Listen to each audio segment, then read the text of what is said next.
The text message arrived at 3:47 p.m. on a Tuesday, exactly 3 hours before I was supposed to meet my wife Sabrina at Altitude, the city's most pretentious rooftop restaurant. The message was simple. Bringing a friend tonight. You'll love the surprise. S. Before we dive deeper into this story, I have one small request. Please subscribe, drop a like, comment, and hit that hype button to boost this channel so more people can discover these incredible Reddit stories. I stared at my phone screen, sitting in my cramped office above Murphy's Deli on 5th Street. 15 years as a private investigator had taught me that surprises from cheating spouses rarely ended well for the unsuspecting party. And after 12 years of marriage to Sabrina Grant, I'd learned that her surprises were particularly vicious. My name is Eliot Grant, and I should have seen this coming. The office felt smaller than usual as I leaned back in my creaky leather chair, watching the late afternoon sun cast long shadows across the scattered case files on my desk. Insurance fraud, missing persons, cheating husbands, the usual parade of human misery that paid my bills. But today, I had the distinct feeling I was about to become my own case study. Sabrina had been distant for months, cold kisses that felt like business transactions, mysterious phone calls that ended abruptly when I entered the room, new clothes, new perfume, new excuses for working late, classic signs that any decent PI would spot from a mile away. The irony wasn't lost on me that I could catch other people's cheating spouses with my eyes closed, but I'd been willfully blind to my own wife's betrayal. I grabbed my jacket and headed for the door, time to face whatever anniversary ambush Sabrina had planned. Altitude occupied the entire top floor of the Meridian building, offering panoramic views of the city and prices that could fund a small country's defense budget. I arrived at exactly 7 p.m., straightening my tie as the elevator doors opened to reveal the restaurant's gleaming interior. Sabrina was already seated at our usual table by the floor-to-ceiling windows. She looked stunning, as always, her auburn hair perfectly styled, wearing a black dress that probably cost more than my monthly rent. But she wasn't alone. Rex Mallory sat across from her, his broad shoulders filling out an expensive suit, that trademark cocky grin plastered across his face. My wife's college boyfriend, the one who dumped her senior year to pursue bigger opportunities in finance. The same Rex who'd been conveniently showing up at our social events for the past 6 months. Eliot! Sabrina's voice carried that fake enthusiasm she reserved for particularly unpleasant social obligations. Come sit down. Rex was just telling me about his new investment firm. I approached the table slowly, every instinct screaming danger. Rex stood and extended his hand with practiced charm. Great to see you again, buddy, he said, his grip unnecessarily firm. Hope you don't mind me crashing your anniversary dinner, Sabrina insisted. I'm sure she did. I settled into my chair, studying both of them carefully. Sabrina's cheeks were flushed with excitement, her eyes brighter than they'd been in months. Rex lounged in his seat like he owned the place, one arm casually draped over the back of his chair. So, I said, signaling the waiter for a scotch, what's the occasion? Sabrina and Rex exchanged a look, quick but not quick enough to escape my trained eye. She leaned forward, her wedding ring catching the candlelight. Rex has a proposition for us, she said, something that could change everything. The waiter arrived with my drink, and I took a generous sip before responding. I'm listening. Rex cleared his throat, shifting into what I recognized as his sales pitch posture. I'm putting together an exclusive investment opportunity, high-end real estate development, guaranteed returns. I'm only offering it to my closest friends. How generous, I said dryly. And what kind of investment are we talking about? $200,000 to start, Rex said casually, as if he were discussing the weather. Your house would make excellent collateral. I nearly choked on my scotch. $200,000, essentially everything Sabrina and I had built together over 12 years of marriage. I looked at my wife, searching her face for any sign that she understood the insanity of what Rex was proposing. Instead, I saw eager anticipation. "It's a wonderful opportunity, Eliot," she said, reaching across the table to touch my hand. Her fingers were cold. "Rex has always been so good with money. Remember how well he did in college?" I remembered Rex in college, all right. I remembered him borrowing money from friends and never paying it back. I remembered the rumors about his family's connections to some questionable business dealings. Most of all, I remembered how devastated Sabrina had been when he disappeared from her life without explanation. "I'll need to see the paperwork," I said finally. "Documentation, financial projections, references." Rex's smile faltered slightly. Of course, though we'll need to move quickly. This kind of opportunity doesn't stay available long." The rest of the dinner passed in a blur of forced conversation and increasingly obvious flirtation between Sabrina and Rex. They reminisced about college parties I'd never attended, mutual friends I'd never met, shared experiences that deliberately excluded me. By the time dessert arrived, I felt like a spectator at my own anniversary dinner. As we prepared to leave, Sabrina announced she'd be riding home with Rex to discuss the investment details. She kissed my cheek with all the warmth of a business handshake. "Don't wait up," she said. "This might take a while." I watched them leave together, Rex's hand resting possessively on the small of my wife's back. Other diners were starting to stare, and I could feel the familiar burn of public humiliation creeping up my neck. The valet brought my car around, and I sat in the parking garage for a long time, engine running, trying to process what had just happened. My wife had essentially announced her affair in public, using our anniversary dinner as the venue. She'd propositioned me for $250,000 to fund God knows what scheme with her lover. And she'd done it all with the casual cruelty of someone who no longer cared about the consequences. I pulled out my phone and scrolled through my contacts until I found the number I was looking for. Jonas McCree answered on the second ring. "Jonesy," I said, "I need a favor, and probably several drinks." "Rough anniversary dinner?" "You could say that. Meet me at Sullivan's in 20 minutes. I'll have the whiskey ready." As I drove through the city streets toward Sullivan's bar, I made a decision. If Sabrina wanted to play games, I'd show her what a professional game player could accomplish. After all, I'd spent 15 years learning people's secrets, uncovering their lies, and documenting their betrayals. Time to put those skills to personal use. Sullivan's bar occupied a narrow building wedged between a laundromat and a used bookstore, the kind of place where the bartender knew your name and your troubles without asking. Jonas McCree had managed the place for 8 years, ever since his divorce left him looking for a career change and a steady supply of alcohol. Jonesy was waiting for me at the end of the bar, 2 glasses of whiskey already poured. He was a big man with graying hair and intelligent eyes that had seen enough of life's disappointments to maintain a healthy cynicism about human nature.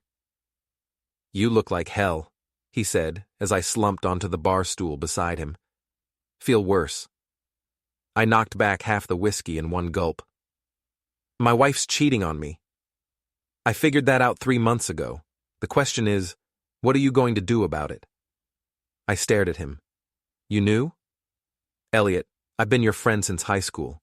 You think I wouldn't notice when you started drinking alone and talking about how distant Sabrina's been? Plus, she's been coming in here with some slick-looking guy in expensive suits. They sit in the corner booth and whisper like teenagers. Rex Mallory. Of course he'd bring her here, to the one place in the city where I was guaranteed to have friends who'd notice. The arrogance was breathtaking.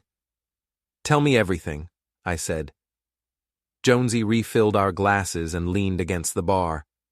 "Started about 6 months ago. Always the same routine. They come in around 9 p.m., order expensive wine, sit in booth 7 where they think nobody can see them. She does most of the talking. He does most of the touching." "How often?" "Twice a week, maybe 3 times. Tuesdays and Thursdays for sure. Sometimes Saturdays if you're working late. I pulled out my phone and started taking notes. Old habits from my journalism days. Document everything, verify details, build a timeline. What else? Last week I heard them talking about money. Something about liquidating assets and offshore accounts. The guy seemed real interested in your house. The investment opportunity. Rex wasn't just sleeping with my wife. He was planning to rob me blind in the process. I felt a cold anger settling in my chest, the kind of focused rage that had made me good at my job. Jonesy, I need you to do something for me. Next time they come in, I want you to pay attention to everything they say. Write it down if you have to. You planning something? I'm planning everything. I spent the next 3 days conducting surveillance on my own wife. It felt surreal, sitting in my car across from Sabrina's office building, watching her emerge for lunch dates with Rex. Following them to expensive restaurants, hotel bars, and eventually to Rex's downtown condo. The condo was in Meridian Towers, a glass and steel monument to new money that had sprouted up in the financial district 5 years earlier. Rex lived on the 15th floor in a corner unit that probably cost more per month than most people made in a year. I parked across the street and watched through binoculars as they appeared on his balcony, drinks in hand, Sabrina's head thrown back in laughter at something he'd said. She looked happier than I'd seen her in years. My phone buzzed with a text from Sabrina. Working late again. Don't wait up. It was 2 p.m. on a Wednesday. That evening, I drove to Rex's building and studied the security setup. Doorman until midnight, keycard access to the elevators, cameras in the lobby, but not the parking garage. The kind of building that looked impressive but had obvious vulnerabilities for someone who knew what to look for.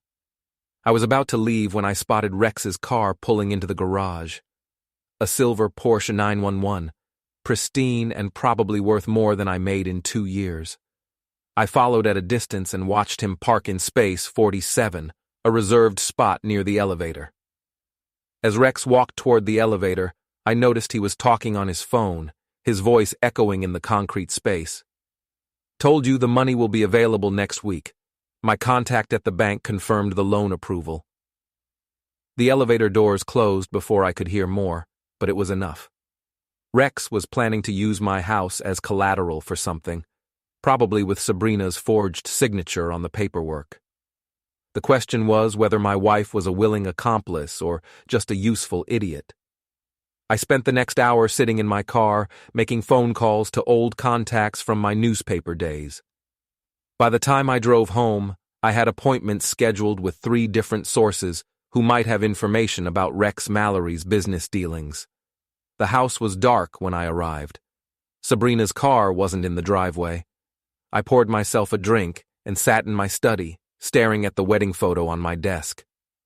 Sabrina looked radiant in her white dress, her smile genuine and full of hope. I looked young and optimistic, convinced I was the luckiest man alive. That man seemed like a stranger now. My phone rang at 11:30 p.m. Sabrina's name appeared on the screen. "Hi, honey," she said, her voice slightly breathless. "I'm going to be really late tonight. This client is being impossible about the campaign revisions." In the background, I could hear music and the clink of glasses, restaurant sounds, not office sounds. "No problem," I said. "I'll see you in the morning." "Love you," she said, the words automatic and empty. "Love you too." I hung up and immediately called Jonesy. "They're at Sullivan's right now," he confirmed. "Been here for 2 hours. You want me to listen in?" "Please." 20 minutes later, Jonesy called back with a full report. Rex and Sabrina had been discussing their timeline for liquidating my assets. The house would be sold within 6 months, with the proceeds split between Rex's investment fund and a joint account they'd opened in the Cayman Islands. Sabrina had already forged my signature on preliminary paperwork. "There's more," Jonesy said. "They're planning to file for divorce next month, but only after the money's been moved. Your wife seems to think you won't fight it." I hung up and walked to my bedroom, where I opened Sabrina's jewelry box and found what I was looking for. a key to a safe deposit box I'd never seen before. The next morning, after Sabrina left for work, I drove to First National Bank and presented the key along with forged identification. The safe deposit box contained copies of loan documents, bank statements for accounts I'd never opened, and a handwritten agreement between Sabrina and Rex, outlining their plan to defraud me of everything I owned. I photographed every document with my phone, then returned the originals to the box. By noon, I had enough evidence to destroy both of them. The question was how to use it most effectively. That's when I remembered something my old editor used to say. The best revenge isn't getting mad. It's getting even in a way they never see coming. Time to get creative. I spent the weekend planning my counterattack like a military operation. 15 years as a private investigator had taught me that successful revenge required 3 elements: timing, leverage, and an exit strategy. I had leverage now. Enough documented evidence to send both Sabrina and Rex to prison for fraud. The timing would have to be perfect. Monday morning, I called my lawyer, Patricia Chen, and scheduled an emergency meeting. Patricia had handled my business incorporation years earlier and specialized in white-collar crime defense. More importantly, she had a reputation for absolute discretion. "You're in serious trouble, Eliot," she said, after reviewing the photographs I'd taken from the safe deposit box.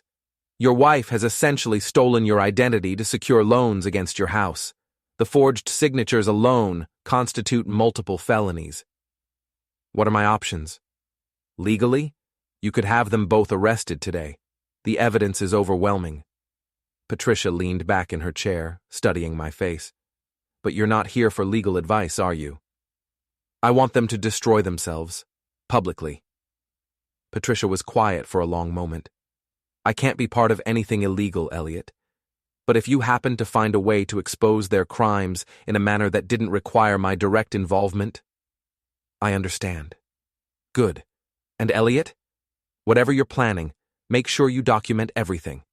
When this blows up, you'll want a clear record of your actions." I left Patricia's office and drove to Rex's building. The doorman recognized me from my surveillance visits and nodded politely as I entered the lobby.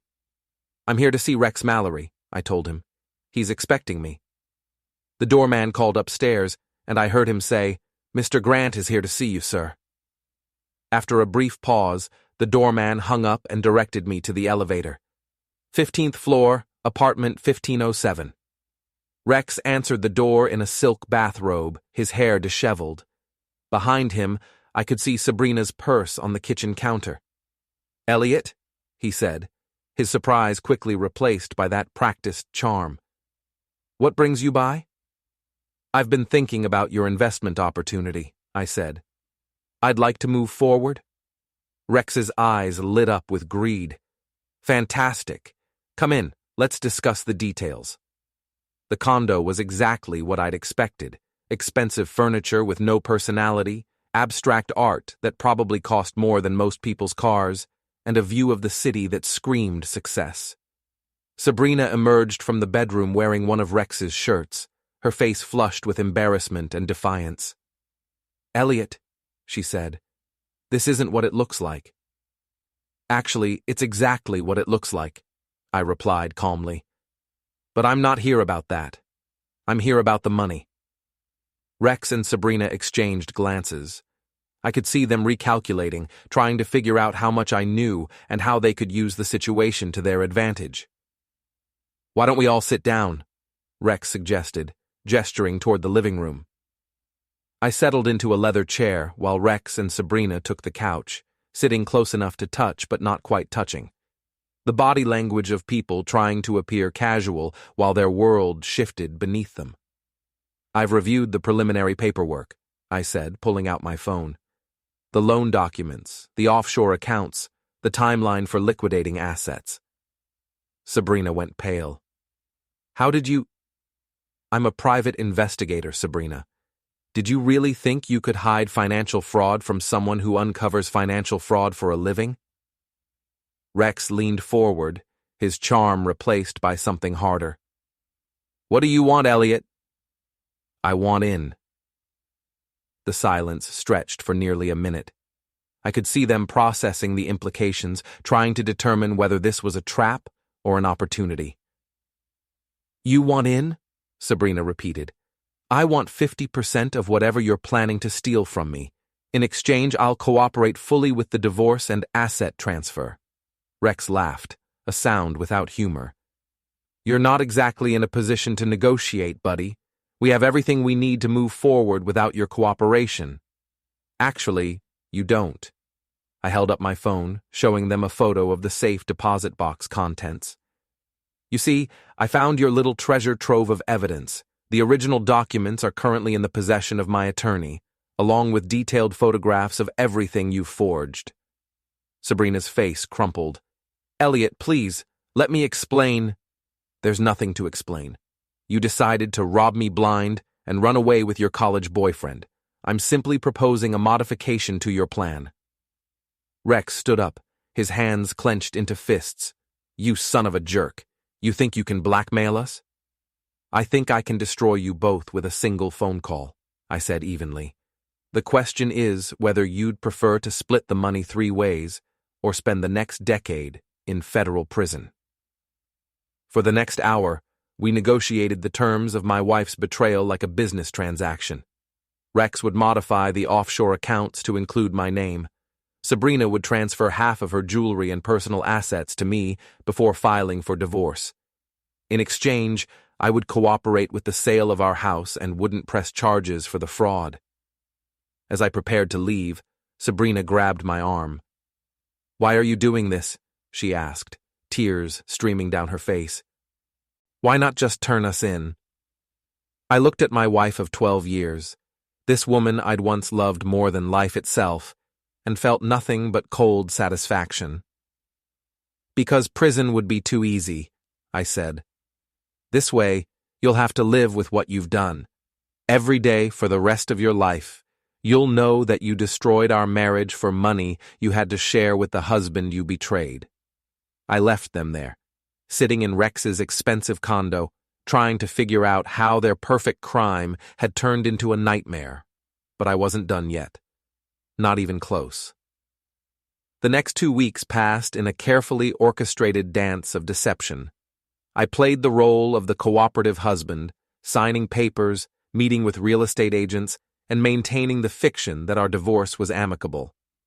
Meanwhile, I was documenting every conversation, photographing every document, and building a case that would destroy both Sabrina and Rex when the time was right. Jonesy proved invaluable as my inside source. Rex and Sabrina continued their regular visits to Sullivan's, and their conversations became increasingly careless as they believed their plan was working. They're getting sloppy, Jonesy reported during one of our evening briefings. Last night, Rex was bragging about how easy it was to manipulate you. Said you were so desperate to avoid confrontation that you'd sign anything. What else? Your wife's been talking about their future together. Apparently, they're planning to move to Costa Rica once the money's transferred. Rex has connections there, people who can help them disappear if things get complicated. Costa Rica. Of course, no extradition treaty, and far enough away to make pursuit difficult. I had to admire the thoroughness of their planning, even as it confirmed my suspicions about Rex's criminal connections. The house sold faster than expected. A cash buyer, no inspection, closing scheduled for the end of the month. Rex had arranged the sale through a shell company he controlled, ensuring that the proceeds would flow directly into accounts he could access. 3 days before the closing, I received a call from Detective Sarah Martinez of the Financial Crimes Unit. We'd worked together on several cases over the years, and she owed me a few favors. Eliot, I need to ask you about some suspicious banking activity associated with your accounts, she said. Can you come in for a voluntary interview? Of course. When? How about tomorrow afternoon? And Eliot? You might want to bring your attorney. I called Patricia immediately. It's starting, I said. Are you ready? I've been ready for weeks. The police station interview was theater, carefully choreographed to create the appearance of a legitimate investigation. Detective Martinez asked probing questions about my knowledge of the offshore accounts, the forged loan documents, and my wife's recent financial activities. I answered honestly, providing documentation of my own investigation and expressing shock at the scope of the fraud. "Mr. Grant," Detective Martinez said formally, "based on the evidence you've provided, we'll be opening a criminal investigation into these matters. I need to advise you not to discuss this case with anyone, including your wife." "I understand." That evening, I sat in my study, waiting for Sabrina to come home. She'd been staying at Rex's condo most nights, but she still kept some clothes at the house and occasionally returned to maintain appearances. She walked in at 9:30 p.m., looking tired and stressed. The past few weeks had taken their toll. Her face was thinner, her eyes shadowed with exhaustion. "How was your day?" I asked, as if we were still a normal married couple. "Fine," she said, not meeting my eyes. "The closing is scheduled for Friday. After that, we can finalize the divorce paperwork." "About that," I said, "I had an interesting conversation with Detective Martinez today." Sabrina froze halfway to the stairs. "What kind of conversation?" "The kind where she asked me about forged loan documents and offshore bank accounts. Apparently, someone reported suspicious financial activity associated with our accounts." The color drained from Sabrina's face. "What did you tell her?" "The truth, that I had no knowledge of any fraudulent activity, and that I'd been cooperating with what I believed was a legitimate asset division as part of our divorce." Sabrina sank into a chair, her hands shaking. "Eliot, you don't understand. If this comes out, we'll all go to prison." "No," I said quietly. "You'll go to prison. I'm the victim here, remember?" For the next hour, Sabrina begged, threatened, and pleaded with me to help her cover up the fraud. She promised to call off the divorce, to end her relationship with Rex, to do anything I wanted if I would just make the investigation disappear. "I can't make it disappear," I told her. "The police have all the evidence. The best thing you can do now is hire a good lawyer and hope for a plea bargain." After she left to warn Rex, I called Jonesy. "Phase 2 is in motion," I said. "How quickly can you spread word about the investigation?" "Give me 2 hours. By midnight, half the city will know that Rex Mallory is being investigated for financial fraud." "Perfect." The next morning, I drove to Rex's building and found chaos in the lobby. Federal agents were carrying boxes of documents from the elevator, while Rex stood in handcuffs, his expensive suit wrinkled and his face gray with shock. Sabrina was nowhere to be seen. Detective Martinez spotted me in the crowd and walked over. "Your wife's attorney called this morning," she said. "She wants to cooperate with the investigation in exchange for immunity." "Smart move." "Maybe. Depends on how much she actually knows about Mallory's other business dealings." "Other business dealings." I'd suspected Rex's crimes went beyond defrauding me, but I hadn't realized the scope of his operations. According to Detective Martinez, the investigation had uncovered evidence of money laundering, tax evasion, and securities fraud dating back 5 years. "Your case was just the tip of the iceberg," she explained. "Mallory's been running a Ponzi scheme, using new investors' money to pay returns to earlier investors. Your house sale was supposed to provide enough cash to keep the scheme running for another 6 months." I watched as Rex was loaded into a federal transport vehicle, his empire crumbling around him. But I still wasn't satisfied. Rex would go to prison, and Sabrina would probably receive probation in exchange for her testimony. They'd both face financial ruin, but they'd survive. That wasn't enough. I wanted them to understand the full cost of their betrayal. I wanted them to experience the same humiliation they'd planned for me. Most of all, I wanted them to know that I'd orchestrated their downfall from the beginning. It was time for the final act. The federal courthouse was packed with reporters when Rex Mallory's trial began 6 months later. The case had attracted national attention. a charismatic financial advisor who'd stolen millions from wealthy investors while conducting an affair with a client's wife made for compelling headlines. I sat in the back row, watching as Sabrina took the witness stand. She looked older, worn down by months of legal proceedings and public scrutiny. Her testimony was damaging but clinical, outlining Rex's fraudulent schemes with the detached precision of someone trying to minimize her own culpability.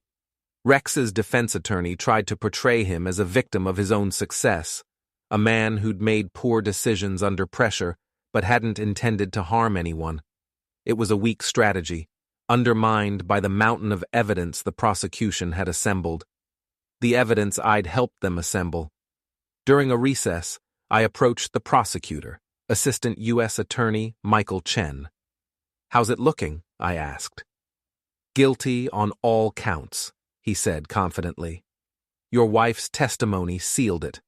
Mallory's looking at 25 to 30 years. And Sabrina? Probation, community service, and full restitution. She'll be broke, but she'll be free." That evening, I met Jonesy at Sullivan's to discuss the final phase of my plan. The bar was crowded, filled with people who'd followed the trial in the newspapers and wanted to discuss the local scandal. "So what's next?" Jonesy asked as we settled into our usual spot at the end of the bar. "Now comes the part they'll never see coming," I said. I pulled out my phone and showed him a series of documents I'd been preparing for months: bank records, property transfers, and investment statements that told a very different story than the one that had emerged during the trial. "Jesus," Jonesy whispered as he scrolled through the files. "You've been planning this since the beginning."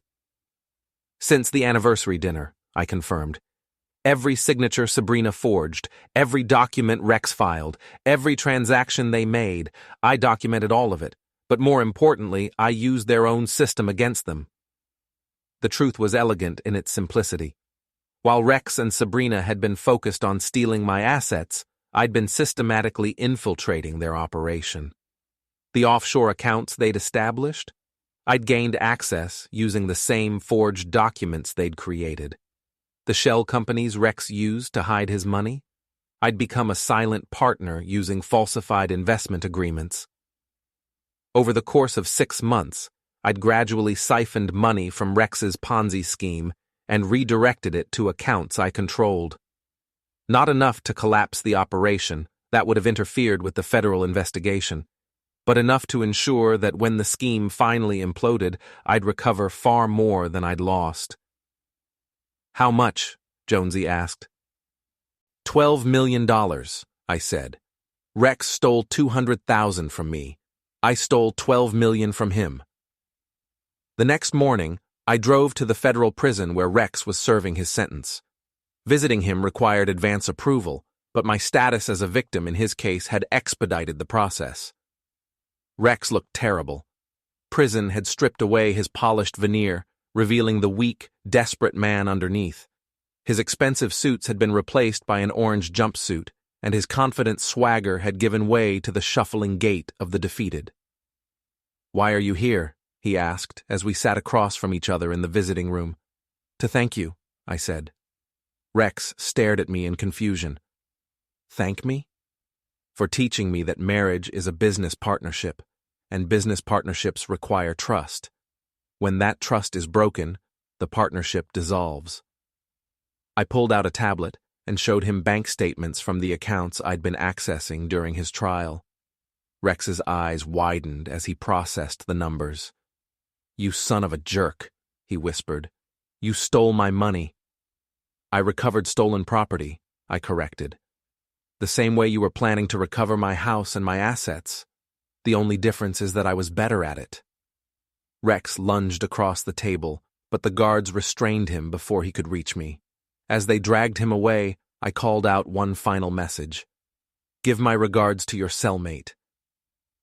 My last stop was Sabrina's apartment, a modest one-bedroom place in a neighborhood that would have horrified her a year earlier. The divorce had been finalized 3 months earlier, with Sabrina receiving nothing due to her criminal activities. She was working as a receptionist at a dental office, trying to rebuild her life while making restitution payments to Rex's victims. She answered the door wearing sweatpants and a faded t-shirt, her hair pulled back in a simple ponytail. The transformation was startling. This was the woman I'd married before ambition and greed had corrupted her. "What do you want, Eliot?" she asked tiredly. "To give you this," I said, handing her an envelope. Inside was a cashier's check for $50,000 and a letter explaining that it represented her share of the recovered assets from Rex's scheme. It was more money than she'd seen since her arrest, enough to pay off her legal debts and start over. "I don't understand," she said, staring at the check. "Why would you help me?" "Because despite everything you did, we were married for 12 years. That has to count for something." Sabrina began to cry, and for a moment I felt a flicker of the love I'd once had for her. But it passed quickly, replaced by the cold satisfaction of a job well done. "There's one condition," I said. "You leave town. Tonight. Don't contact me. Don't try to come back, and don't ever let me see you again." She nodded through her tears. "Where will I go?" "That's not my problem anymore." I walked back to my car, leaving my ex-wife standing in her doorway with the check that would buy her freedom and my final goodbye. As I drove through the city streets toward my new house, a modest place I'd bought with a fraction of Rex's money, I felt the weight of the past year finally lifting from my shoulders. Rex Mallory would spend the next 25 years in federal prison, his financial empire destroyed, and his reputation ruined. Sabrina would disappear into anonymity, carrying the shame of her betrayal wherever she went. And I would continue my work as a private investigator, helping other victims of fraud and betrayal find the justice they deserved. The anniversary dinner at Altitude seemed like a lifetime ago. The man who'd sat at that table, humiliated and betrayed, no longer existed. In his place was someone harder, more calculating, but ultimately more honest about the nature of human relationships. I'd learned that revenge wasn't about anger or hatred. It was about patience, planning, and the careful application of consequences. Rex and Sabrina had thought they were playing a game with an amateur. Instead, they'd challenged a professional, and professionals always win.